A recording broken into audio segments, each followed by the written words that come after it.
मैं कुर्बान जाऊँ खुदावंद करीम के इस बाबरकत महीने पे। ये महीना कुरान करीम के नज़ूल का महीना है। ये महीना रोज़े की अदायगी का महीना है। ये महीना जन्नत के दरवाज़े खुलने और दोज़ख के दरवाज़े बंद होने का महीना है। ये महीना लैलतुल क़द्र पाने का महीना है। जी सामाईन और नाज़रीन, रमज़ान करीम की इस बाबरकत महीने में आज की खसूसी प्रोग्राम में मैं आप सबको खुशामदीद कहती हूँ। हमारे साथ आज के प्रोग्राम में जो हमारे मेहमान मौजूद हैं, उनसे पहले मैं आपको आज के जो हमारा टॉपिक है उसका तारुफ़ करवाती चलूँ। कुरान करीम की रूह तक रसाई कैसे मुमकिन है, और इसके लिए इनसे ज़्यादा बेहतरीन स्कॉलर हमारे पास नहीं हो सकते। वर्ल्ड रिकग्नाइज्ड बुक इन्होंने लिखी है, मंशूर कुरान के नाम से है। हर मकतब फ़िक्र के उलमा ने इनकी पजीराई की है इस किताब पे। रिसर्चर हैं, मुसन्निफ़ हैं, मजहबी स्कॉलर हैं, इस्लामिक रिसर्च फाउंडेशन ग्लोबल के मुंतज़िम आला हैं। हमारे साथ मौजूद हैं मोहतरम इंजीनियर अब्दुल हकीम साहब। अस्सलाम वालेकुम, क्या हाल है सर आपका? अल्हम्दुलिल्लाह। बहुत शुक्रिया आपके वक्त का। हम जल्दी से बढ़ेंगे अपने सवाल की जानिब। जैसा कि रमज़ानुल मुबारक है और हम आज जो बात कर रहे हैं, बड़ी ही एक ऐसी बात है कि हम कुरान पाक से दूर होते जा रहे हैं। तो मेरा आपसे पहला सवाल ये है कि नौजवान नस्ल को अगर कुरान करीम के करीब करना है तो उसमें क्या क्या ऐसी गैप्स हैं जिसको हमें फिल करने की ज़रूरत है? माह सयाम की फजीलत का तो अंदाज़ा ऐसा मेरे जैसा आदमी तो कर नहीं सकता, बल्कि कुछ एक नशस्त तो क्या ज़िंदगियाँ चाहिए कि इसकी बरक़ात और इसकी फजीलतों को बयान करने में। मगर उसकी सबसे बड़ी फजीलत जो है, हर फजीलत ही सबसे बड़ी है, मगर ये नज़ूल कुरान जो है, ये एहसान है उम्मत मुस्लिमा पर, इंसानियत पर, कायनात पर। और इसका ये है कि बनी नौ इंसान के लिए ये जो मिसाली किताब है, ये जो मंशूर है मंशूर हयात है, ये इसकी भी हैसियत वही है जो नबी करीम सल्लल्लाहु अलैहि वसल्लम को हासिल है कि उनकी आमद कायनात के लिए रहमतुल आलमीन का दर्जा रखती है। वो ख़ातमुन नबिय्यीन हैं, उन्होंने आकर ये सारा यानी मुहर हैं रिसालत पर। बेशक बिल्कुल इसी फजीलत के साथ उन पर उतरने वाली किताब को हासिल है कि ये क़यामत तक आने वाली इंसानों के लिए हिदायत का सरचश्मा है। जैसे वो ख़ातमुन नबिय्यीन है, तो ये ख़त्मुल जो है वो आप सहाइफ समझें। तो इसमें जो है हमागीर नमूना है। अल्लाह ताला ने जैसे उनको मबूस फरमाया नबी करीम सल्लल्लाहु अलैहि वसल्लम को, इसी तरह हमागीर जो है उसके तहत इस किताब को दर्जा बख्शा। तो अल्लाह ताला पहले इसके पेरियम्बल में फरमाते हैं कि ज़ालिकल किताब ला रैब फ़ीह, हमने इस किताब में जो है किसी शक व शुबह की गुंजाइश नहीं रखी। और आप देखें कि जितनी पहले सहाइफ आए, इंजील मुक़द्दस है, तौरात मुक़द्दस है, ज़बूर मुक़द्दस है, अब वो तहरीफ़ के साथ अब उनकी असल हैसियत मालूम नहीं है कि वो असल क्या थी क्या हैं। मगर ये शर्फ़ जो है कि अल्लाह ताला ने हमारे हाल पर, हमारी कमज़ोरियों से क्योंकि बनाने वाला वाकिफ़ है, तो उन्होंने इस पर यह कह दिया कि हमने ही इसे उतारा है और हम ही इसकी हिफाजत करने वाले हैं। इन्ना नहनु नज़्ज़लना ज़िक्रा व इन्ना लहू लहाफ़िज़ून। तो बात यह है कि यही वजह है कि 1400 जो है साल गुजरने के बावजूद भी इस किताब में कहीं भी आप डायक्रिटिकल मिस्टेक नहीं पाते, नुस्खा नहीं है।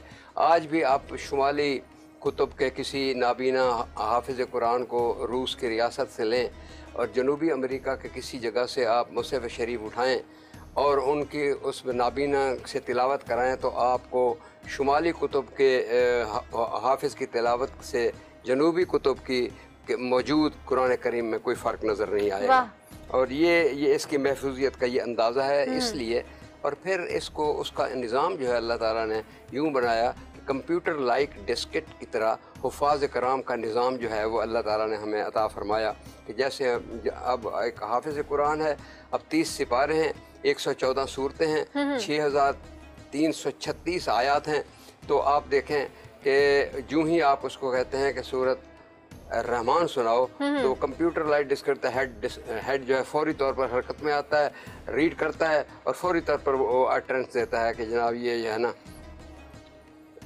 सूरत रहमान शुरू कर देता है। तो इसकी जो है वंडरफुल। जी हाँ, और देखें कि इसमें आप ये देखें कि दुनिया में कितने इनकलाब आए हैं, कितनी तहजीबें बदलें, कितनी कौमें बदलें, कितने रस्म व रिवाज बदलें, नए तकाजे आ जाएं, नई ज़रूरतें आ जाएं। कोई मरहला ऐसा नहीं आएगा कि इंसान कुरान करीम से रहनुमाई ना हासिल कर। बेशक बेशक बेशक। अच्छा, मेरा जो सवाल था कि नौजवान नस्ल कुरान करीम से जो दूर होती जा रही है और बाबरकत महीना जो है इसमें किस तरह से मुस्तफ़ीद हो सकते हैं?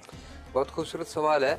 असल में इसके जो है ना तारुफ के तौर पर फजीलत कुरान करीम का जो है ना, ये भी उसी सवाल के जवाब के ज़िमन में ही था कि जो क़ारीन सुन रहे हैं, जो सामीन तक ये बात पहुँचेगी, पहले उनको ये पता होना चाहिए कि हम इसके रूह कुरान तक रसाई जो है वो ज़रूरत है क्यों, अहमियत। तो इसीलिए देखें, बात यह है कि कुरान करीम में एक और भी तो मौजज़ा है ना कि दुनिया की तरक्की याफ्ता कौमें जो कि साइंस और टेक्नोलॉजी में और अदब और तहजीब में अपने आप को दाता कहती हैं, वो भी इस किताब से उतना ही मुस्तफ़ीद हो सकता है जो PhD है, जितना एक अनपढ़ इंसान मुसलमान। अच्छा, मेरा अगला जो सवाल है, सॉरी मैं आपकी बात काट रही हूँ, अगला सवाल ही मेरा ये है कि अक़वाम के अरूज और ज़वाल के हवाले से कुरान करीम हमें क्या दर्स देता है? कुरान करीम जो है ना वो रुश्द हिदायत का सरचश्मा है और इसमें जो है वो कामयाबी और नाकामी के सारे शवाहिद मौजूद हैं, अफराद के भी, अक़वाम के भी। अब इस छोटी सी तकरीब में या इस महफिल में आप देखें जिन कौमों ने अहकाम इलाहिया की नहीं माना तो वो सज़ावार है। अल्लाह ताला की सुन्नत तब्दील नहीं होती।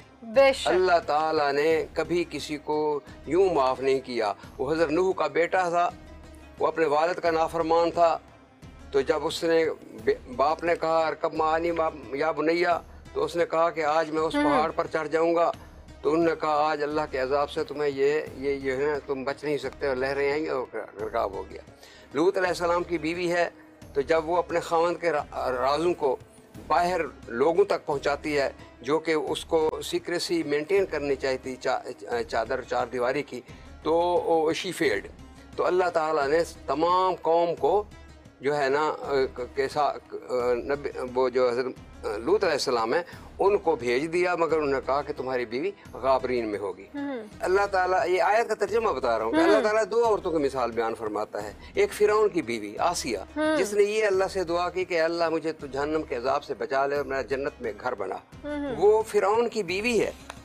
और दूसरी तरफ वो कहते हैं कि मैं मरियम की मिसाल बयान करता हूँ जो हज़रत ईसा अलैहिस्सलाम की वालदा हैं। तो आप देखें सीरियटम में देखें, अल्लाह ताला ने मैरी से भी पहले, मरियम से भी पहले आसिया का जिक्र कर दिया प्रेफरेंस में कि वो फिरौन की बीवी जो है उसके फजाइल में उससे ज़्यादा आ गई। बहुत खूबसूरत आपने बात की। और यहीं पे मेरा आपसे जो अगला सवाल है और बड़ा अहम सवाल है, क्या दीन इस्लाम सख्तियों का नाम है या फिर ये आसानियों का दर्स देता है? अल्लाह ताला इंसान के साथ, बनी नौ इंसान के साथ, अपनी मखलूक के साथ 72 माहों से ज्यादा प्यार करता है। एक माँ कितना प्यार करती है हम सब जानते हैं। तो 72 माहों से या 70 माहों से ज्यादा प्यार करने की इसकी आप सोच ले कितना होगा। तो अल्लाह ताला कैसे जुल्म करेगा जब तक कि हम किसी गलती का इर्तिकाब ना कर लें और उसको नाराज ना कर बैठें। जैसे तकवा है, अब मौलवी साहिबान या बुजुर्गान जो है वो कहते हैं अल्लाह का डर, तो इसमें मैं अक्सर कहा करता हूँ अल्लाह किस चीज़ का डर है? अल्लाह तो 72 माहों से ज़्यादा प्यार करता है। अल्लाह से डरने की बात नहीं, अल्लाह को तुम इस अंदाज में पेश ना करो। अल्लाह ताला की हुक्म अदूली का डर, अल्लाह ताला को नाराज करने का डर। कोई ऐसा एक्ट तो नहीं हो रहा जिससे वो नाराज हो जाएगा, और वो नाराज हुआ है। वो अक़वाम और अफराद की क़ुव्वतों के बारे में, मैंने अफराद के बारे में नूह अलैहिस्सलाम का बेटा और लूत अलैहिस्सलाम की बीवी और फिरौन की बीवी और ये मिसालें देकर अब मैं अक़वाम की तरफ आता हूँ कि जिस कौम ने, हज़रत सालेह अलैहिस्सलाम की कौम ने कौमी वसाइल पर अल्लाह के दिए हुए वसाइल पानी पर ऐसा कब्ज़ा कर लिया कि गरीब आदमी उससे मुस्तफ़ीद ना हो सके। अल्लाह ताला ने कौम सालेह का क्या उसको जिन्होंने रस्सा कशी को जो है रस्सागिरी को और नाप तोल के निज़ाम में जो है वो की, तो उसको अल्लाह ताला ने उनको किस अंजाम से ये दो चार किया। जिसने भी अल्लाह ताला के हकाम से ना की है वो इंसान सिर्फ फ़र्द नहीं, अल्लाह ताला तो इतने गयूर हैं कि हज़रत यूनुस अलैहिस्सलाम का आप वाक़या देखें कि अल्लाह ताला ने उन्हें 1 लाख से ज़्यादा आदमियों की बस्ती पर मबूस किया कि आप इनको डर और खुशखबरी सुनाने वाले हैं, बशीर और नज़ीर हैं यहाँ। और वो अपने मिजाज के बायस जब उन्होंने कहा कि 3 दिन तुम्हारे पास हैं, इसके दौरान आपको अल्लाह ताला निशानियाँ बताएगा, तुम्हारे चेहरे तब्दील होंगे, रंग तब्दील होंगे, तुम अब भी लौट आओ तौबा की तरफ। जब उन्होंने नहीं मानी तो वो गुस्से में आकर उन्होंने बस्ती छोड़ दी और शिताबी में जाकर वो कश्ती में सवार हो गए। हकीम साहब बहुत शुक्रिया आपके वक्त का, बहुत मज़ा आया आपकी बातों से, लेकिन क्योंकि हमारे प्रोग्राम का वक्त ख़त्म हुआ जाता है तो आप सबका बहुत शुक्रिया देखने का। देखते रहिए साउथ टुडे का ये प्रोग्राम, स्पेशल खसूसी प्रोग्राम। माविश रिजवी को दीजिए इजाज़त। अल्लाह हाफ़िज़।